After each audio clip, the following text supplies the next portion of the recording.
What if I told you that the most vulnerable women in relationships aren't the ones looking for trouble, but the ones who never thought they'd be tempted, not because they're weak, not because they're disloyal, but because human nature is wired for desire, validation in emotional connection. No woman wakes up thinking today, I'll risk everything I've built. But sometimes it happens, not all at once, but in the smallest, most innocent moments.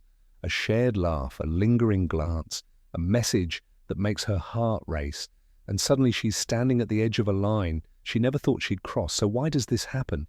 And more importantly, how do they justify it to themselves? Let's break it down one before she crosses the line. What really pushes married women toward temptation?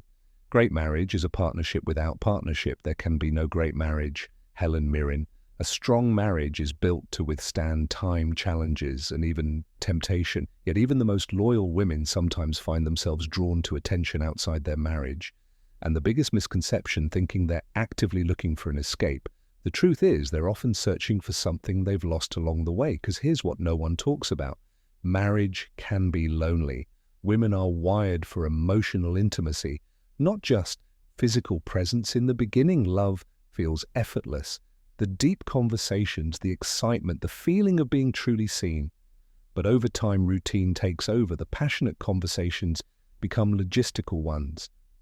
Did you pick up the groceries? Who's handling the kid's schedule? What time is the appointment? The spark fades. And worst of all, she starts to feel invisible. Dr. John Gottman, a leading relationship psychologist, says that the biggest killer of relationships isn't conflict, it's indiffer. When a woman no longer feels noticed by her husband, her subconscious starts seeking validation elsewhere, and it often happens without her realizing it. People will do anything to escape loneliness, even if it means betraying themselves in the process. Mitch, album A Simple Compliment from a Stranger, a conversation where she feels interesting again, a moment of attention that feels like air after years of suffocating marriage brings stability. But the downside of stability, it can kill excitement. Psychologists call this the Coolidge effect, the idea that novelty fuels desire. People, both men and women, are naturally drawn to the excitement of the unknown. So if every day looks the same, if every conversation feels repetitive, if every interaction feels predictable, then the smallest spark of something new can feel electrifying. Not because she doesn't love her husband, not because she is disloyal, but because she misses the thrill of feeling wanted. We don't just want love, we want to be chosen over and over again. F. Scott Fitzgerald. When a woman feels pursued, when she senses desire from someone new, it reminds her of a version of herself she thought she had lost. The confident by version, the desirable version, and even if she never intends to cross a line, she starts walking closer to it because in that moment she feels alive again to the lies. We tell ourselves how rationalization leads to betrayal. The mind will always find a way to justify what the heart has already decided. Anonymous, no married woman, wakes up and says, I think I'll betray my marriage today. That's not how it happens.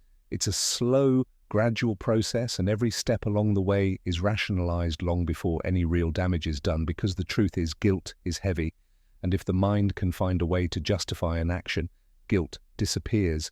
So how does this happen? How do married women convince themselves that what they're doing isn't wrong? At first, everything feels harmless. It's just a little attention. What's the harm? I'm just talking to him. It's nothing serious. It's not like I'm cheating. I just enjoy the attention. The human mind is a master of self-deception.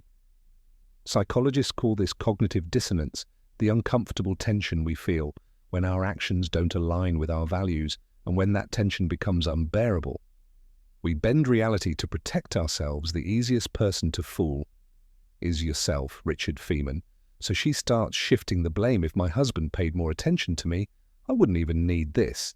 She downplays her actions. It's just flirting. It's not like I'd ever actually do anything. She convinces herself this has nothing to do with my marriage. It's just something separate for me. But here's the truth. The moment justification begins, the boundary is already broken, because the first betrayal isn't physical, it's emotional. And once emotions are involved, physical boundaries start to fade. Cheating doesn't start with a kiss. It starts with a secret unknown.